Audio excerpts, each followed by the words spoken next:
भगवान कृष्ण जी ने कहा कि अपने जीवन को ऊपर वाले को सौंप दो, क्योंकि आप जीवन भर में जो कर सकते हैं उतना तो वो एक पल में कर सकता है। कहानी महाभारत के युद्ध की। युद्ध के प्रारंभ होने से पहले युद्ध भूमि को तैयार किया जा रहा था। कुरुक्षेत्र की भूमि को समतल बनाया जा रहा था, पेड़ों को हटाया जा रहा था। उस युद्ध भूमि का मुआयना करने के लिए एक दिन पहले निरीक्षण करने के लिए भगवान श्री कृष्ण और उनके मित्र धनुर्धर अर्जुन पहुँचे। वो मुआयना कर रहे थे, देख रहे थे तैयारी किस तरीके से चल रही है। तभी एक चिड़िया उड़ती उड़ती आई और भगवान श्री कृष्ण के पास आ करके बोली कि भगवान, मुझसे क्या गलती हो गई, मेरी दुनिया आपने उजाड़ दी। यहाँ युद्ध भूमि को तैयार किया जा रहा है, पेड़ों को गिराया जा रहा है। एक हाथी ने आकर के मेरा पेड़ गिरा दिया, मेरा घोंसला उस पर था, वो घोंसला गिर करके जमीन पर आ गया। उसमें नन्हे नन्हे बच्चे हैं, हमारी जान बचा लीजिए भगवान, अब सब कुछ आपके हवाले है।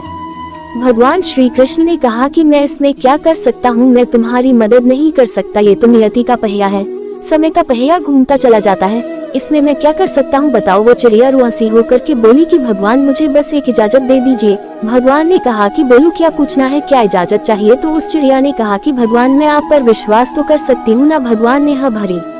अगले दिन युद्ध शुरू हुआ और युद्ध की शुरुआत से पहले भगवान श्री कृष्ण ने अपने दोस्त अर्जुन से कहा, अपने मित्र से कहा कि मुझे अपना धनुष और एक तीर दे दो, एक बाण दे दो। अर्जुन ने अपना धनुष सौंपने से पहले पूछा कि केशव, आपने तो प्रतिज्ञा ली थी कि आप शस्त्र नहीं उठाएंगे, क्योंकि अर्जुन की भगवान को शस्त्र क्यों उठाना पड़ रहा है, ऐसा क्या हो गया।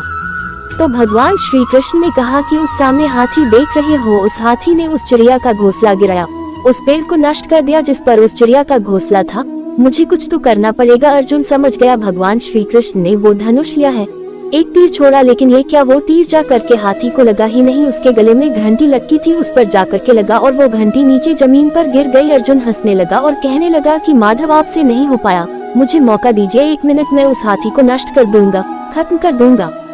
भगवान ने कहा कि नहीं हो गया, बस इतना काफी था। अर्जुन ने भी ज्यादा सवाल जवाब नहीं किया। 18 दिन तक युद्ध चला और उसके बाद में जब पांडवों की जीत हुई तो एक बार फिर से उस मैदान को साफ किया जा रहा था, क्योंकि काफी युद्ध के बाद में जो नुकसान हुआ था, बहुत सारा सामान गिरा पड़ा था, साफ सफाई चल रही थी। भगवान श्री कृष्ण एक बार फिर से अपने दोस्त, अपने मित्र अर्जुन के साथ में उसी भूमिका करने के लिए निकले और अर्जुन से कहा कि एक काम कीजिए, मेरे रथ से उतरे और जाकर के नीचे वो जो घंटी रखी है उसको हटा दीजिएगा। अर्जुन चौंक गया कि हमने युद्ध जीत लिया है, हम इतने महान बन चुके हैं और यह मुझे एक घंटी उठाने के लिए, युद्ध भूमि की साफ सफाई करने के लिए कह रहे हैं। लेकिन जानता था भगवान है, कुछ भी कह सकते हैं। रथ से नीचे उतरा, जा करके उस घंटी को उठाया, साइड किया और जैसे ही उस घंटी को उठाया वैसे ही उसके नीचे से नन्हे नन्हे बच्चे चिड़िया के फड़फड़ाते हुए उड़ान भर ली, उन्होंने उड़ गए।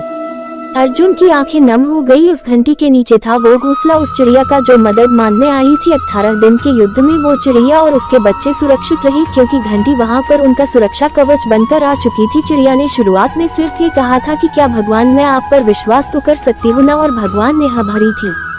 कहानी बहुत छोटी है लेकिन हमें सिखाती है कि दुनिया में हमारे सामने चाहे जो परिस्थिति आ जाए, एक काम कीजिएगा, अपने जीवन को ऊपर वाले को सौंप दीजिएगा, क्योंकि आप जीवन भर में जितना कर सकते हैं उससे कहीं ज्यादा तो वो एक पल में कर सकता है। हमेशा आपसे कहता हूँ कि ऊपर वाले के आशीर्वाद के साथ, अपनी सच्ची मेहनत के साथ और अपनी फैमिली के प्यार के साथ कर दिखाओ कुछ ऐसा कि दुनिया करना चाहे आपके जैसा।